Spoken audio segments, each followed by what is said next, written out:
नमस्कार दोस्तों, एक बार फिर से स्वागत है आपका मेरे YouTube चैनल में। आज Himachal Pradesh public service commission ने स्टेट एलिजिबिलिटी टेस्ट का आयोजन किया था। ये बड़ी परीक्षा आयोजित की थी पूरे हिमाचल प्रदेश में और ये 2 चरणों में हुई थी। एक मॉर्निंग सेशन में हुई थी जिसमें जनरल अवेयरनेस के 50 क्वेश्चन पूछे गए थे और जो इवनिंग सेशन में जो पेपर हुआ था वो स्पेसिफिक सब्जेक्ट को लेके हुआ था, पर्टिकुलर सब्जेक्ट को लेके। तो इसमें जितने भी 50 प्रश्न पूछे गए थे वो अलग अलग विषय से पूछे गए थे, जैसे आपका टीचिंग एप्टीट्यूड हो गया, जनरल अवेयरनेस का हो गया और साथ ही रीजनिंग के क्वेश्चन थे, मैथमेटिक्स के क्वेश्चन थे, टीचिंग एप्टीट्यूड्स का क्वेश्चन था और एक अनरीड पैसेज पूछा गया था, कंप्यूटर साइंस के क्वेश्चन थे।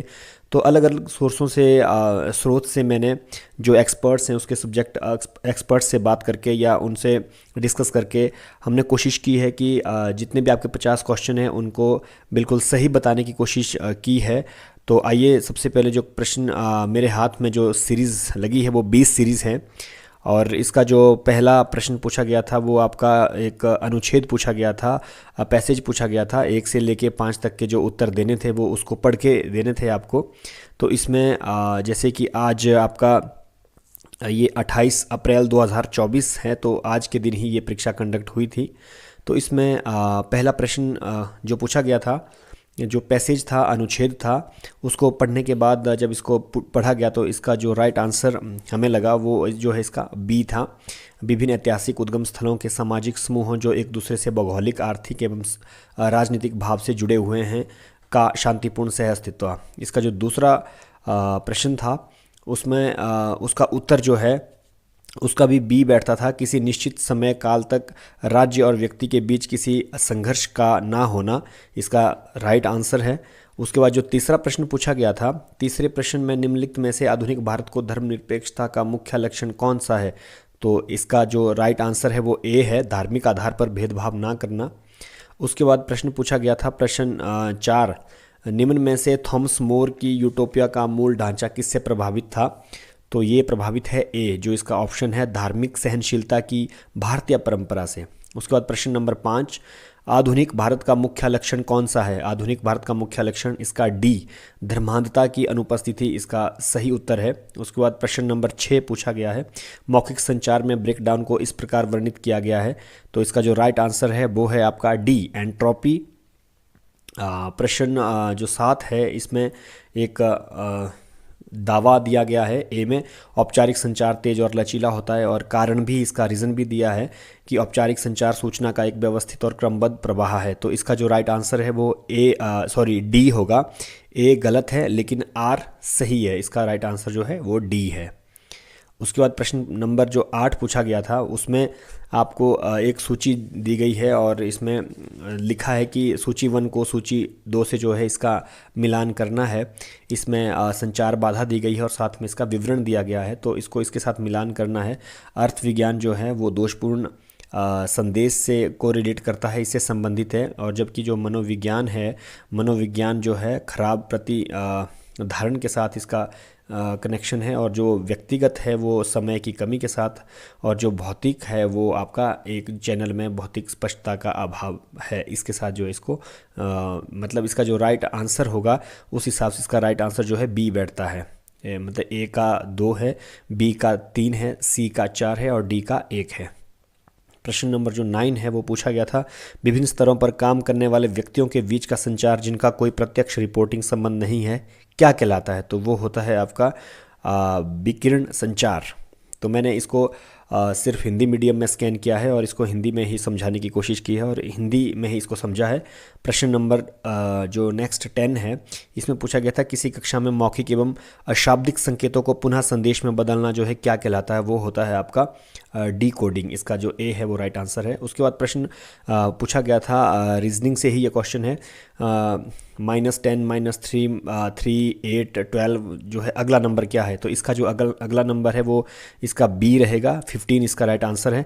मैं थोड़ा सा इसमें बता दूं आपको कि इसमें क्या कैसे इसको सॉल्व किया गया है।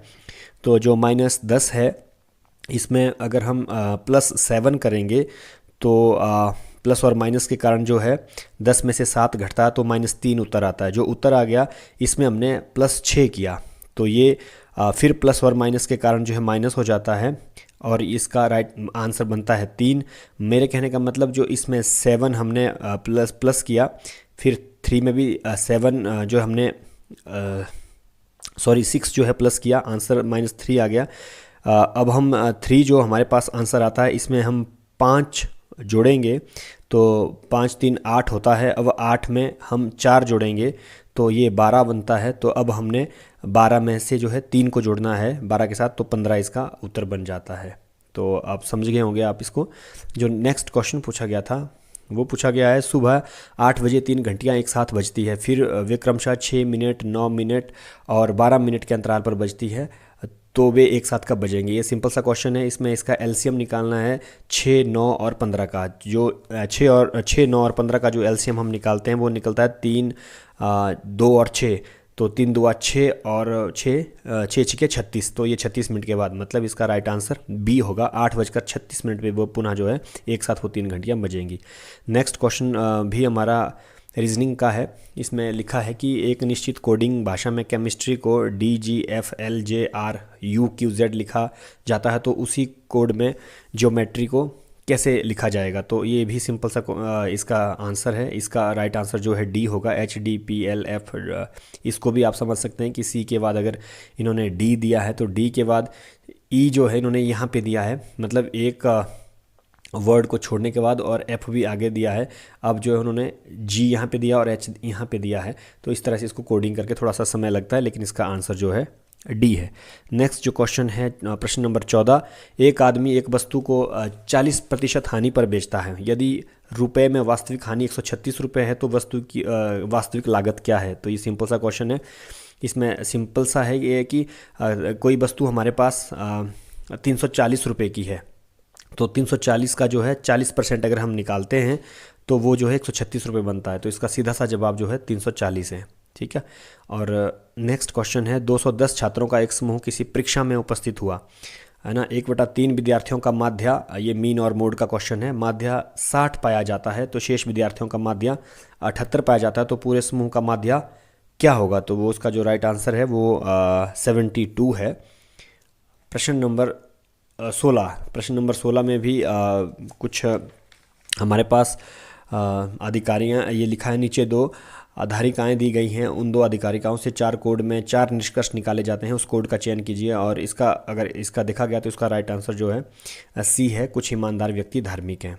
नेक्स्ट जो क्वेश्चन है प्रश्न नंबर 17, निम्नलिखित में से कौन सा प्रमाण वैशेषिक दर्शन द्वारा स्वीकार किया गया है।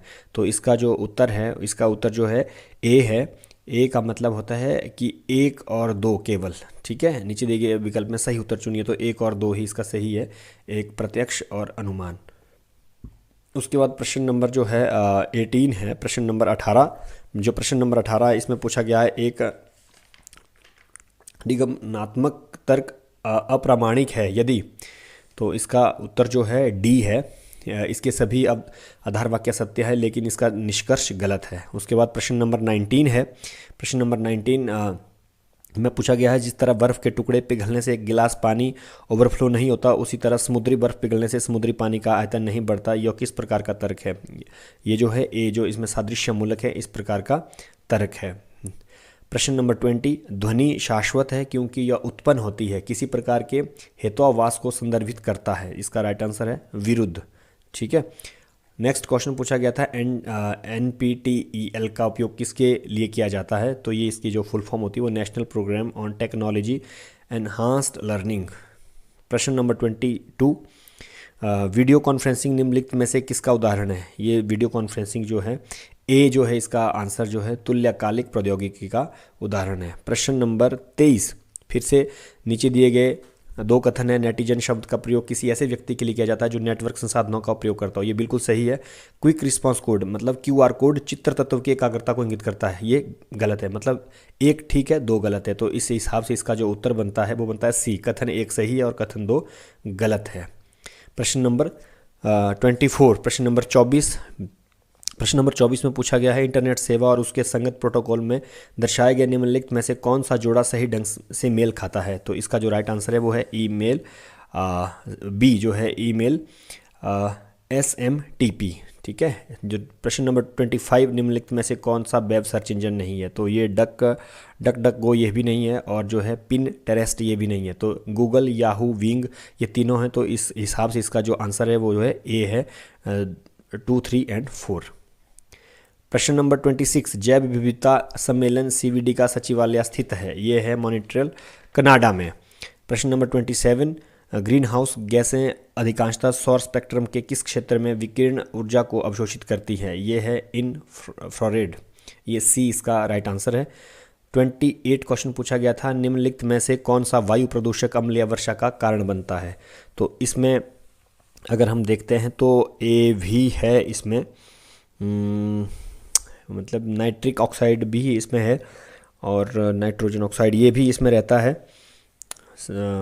3 कार्बन मोनोऑक्साइड इसमें नहीं होता है, इसमें सल्फर डाइऑक्साइड, हाँ ये सल्फर डाइऑक्साइड होता है इसमें, और मीथेन तो होता ही नहीं है। तो इसका राइट आंसर हुआ 1, 2 और 4, मतलब राइट आंसर है इसका बी। प्रश्न नंबर 29, वह पदार्थ जो परमाणु ऊर्जा उत्पादन के दौरान नियंत्रित श्रृंखला प्रतिक्रिया के लिए न्यूट्रॉन को धीमा कर देता है, क्या कहलाता है? तो ये जो है मॉडरेटर कहलाता है। इसका राइट आंसर जो है सी है। प्रश्न नंबर 30, आपदा जोखिम न्यूनीकरण के लिए सेदाई ढांचे की अवधि है? तो ये जो पूछा गया था, the period of Sendai framework for disaster risk reduction is, ये इसका राइट आंसर जो है ए है, 2015 से 2030 तक। प्रश्न नंबर 31, निम्नलिखित में से कौन सी गैर पारंपरिक शिक्षा से संबंधित विशेषता है? तो जो गैर पारंपरिक शिक्षा से संबंधित विशेषता है वो है शिक्षार्थी केंद्रित शिक्षा, लर्नर सेंटर्ड एजुकेशन, सी इसका राइट आंसर है। क्वेश्चन नंबर 32, कौन सा शीर्ष निकाय भारत में इंजीनियरिंग शिक्षा का समन्वय और विकास करता है? ये हम सब जानते हैं, इसका राइट आंसर जो है बी है, AICTE। प्रश्न नंबर 33, किस वर्ष से शिक्षण के लिए न्यूनतम डिग्री योग्यता 4 वर्ष एकीकृत बीएड की होगी?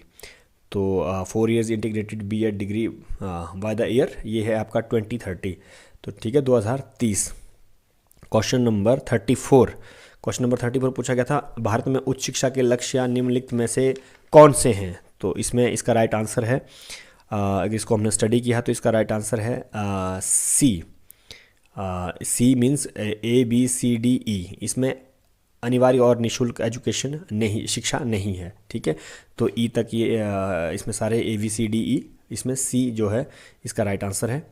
क्वेश्चन नंबर 35, भारत में डिस्टेंस एजुकेशन के बारे में है ये, भारत में दूरस्थ शिक्षा के बारे में निम्नलिखित में से कौन से कथन सही हैं? तो इसमें जो राइट आंसर है वो है A, C और D।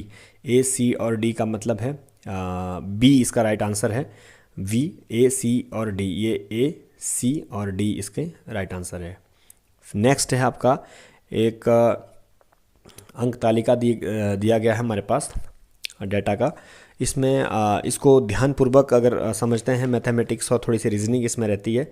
तो इसका जो क्वेश्चन पूछा गया था, क्वेश्चन नंबर 36, निम्नलिखित में से किन 2 वर्षों में कुल बागवानी के तहत क्षेत्र में वृद्धि की उच्चतम दर की गई है? तो अगर हम इसमें देखते हैं तो वो इसका राइट आंसर जो है 2006 और 7-8 है।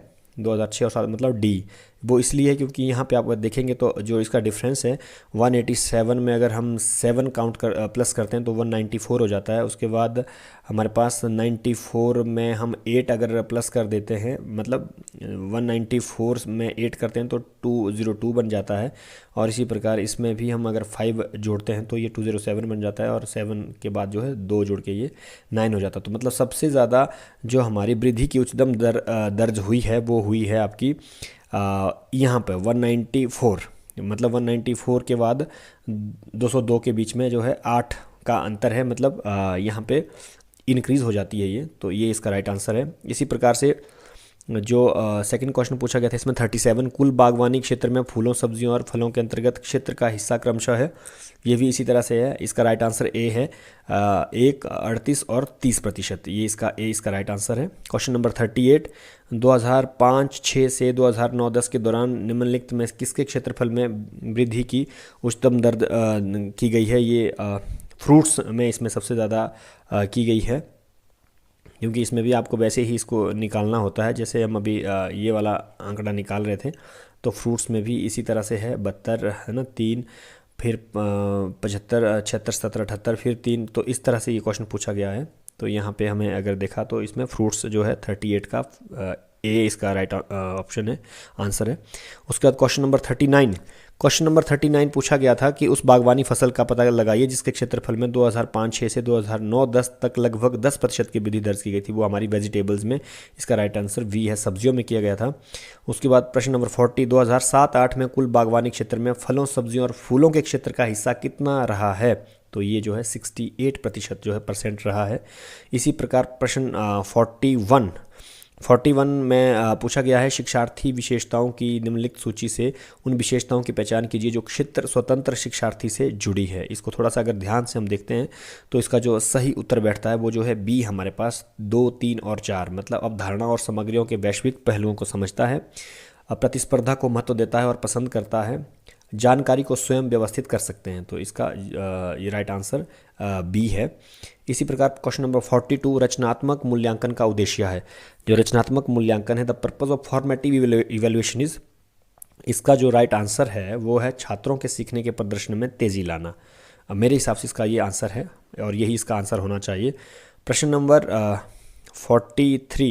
43 में पूछा गया है निम्नलिखित में से कौन सा कथनों का सेट शिक्षण और सीखने की प्रकृति और उद्देश्य का सबसे अच्छा प्रतिनिधित्व करता है? ये प्रतिनिधित्व करता है, इसका राइट आंसर है बी, 2, 3 और 4।